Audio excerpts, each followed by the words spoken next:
Shelf life limited মানে বুঝি যে কোনো আর্টিস্ট সে কিন্তু রেলেভেন্ট খুব বেশি সময় ধরে থাকতে পারে না। যত ফেমাসই সে হয়ে যাক, তার অডিয়েন্স কিন্তু will someday get bored of his or her offerings.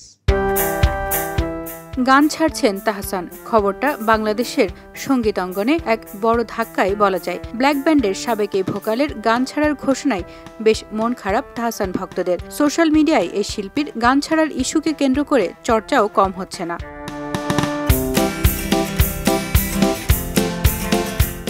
এসবের মধ্যেই নিজের ফেসবুক পোস্টে সঙ্গীতশিল্পী বাপ্পা মজুমদার জানান, জীবনের শেষ দিন পর্যন্ত গানের সঙ্গেই থাকবেন তিনি।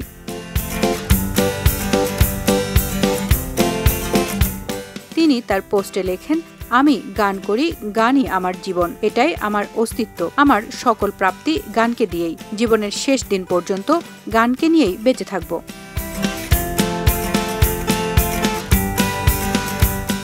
বাপ্পা মজুমদারের এই পোস্টের নিচে সঙ্গীত অঙ্গনের অনেকেই তাকে সাধুবাদ জানান।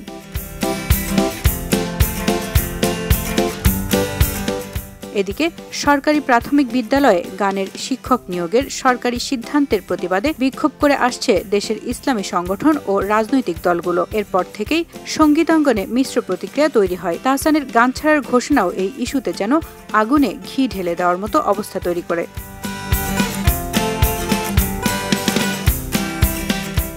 এরই মধ্যে প্রাথমিক বিদ্যালয়ে সঙ্গীত ও নাচের শিক্ষক নিয়োগের প্রজ্ঞাপন বাতিলের দাবি জুলাই অভ্যুত্থানের সফলতায় বিভক্তি তৈরির অপপ্রয়াস মনে করে এ নিয়ে বিরোধ পরিহারের আহ্বান জানিয়েছেন দেশের ৫১ জন নাগরিক।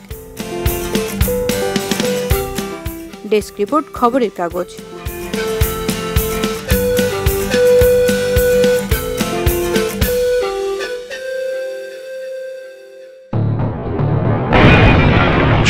যখন জোয়ারে গা ভাসায়, কেউ কেউ শির দাঁড়া সোজা করে ঘুরে দাঁড়ায়।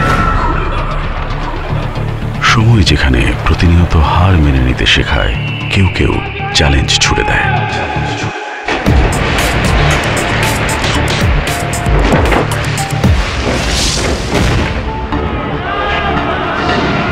পক্ষপাতের ভিড়ে আজ থেকে কোনো পক্ষ নয়, খবর হবে নিরপেক্ষ।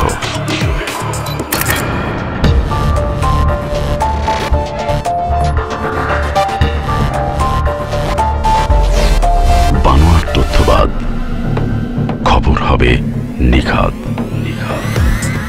ভেঙে গুজবের শিক, খবর হবে নির্ভীক। মুক্ত চিন্তার স্বাধীন দৈনিক খবরের কাগজ। এখন খবর হবে নিখাত, নির্ভীক, নিরপেক্ষ।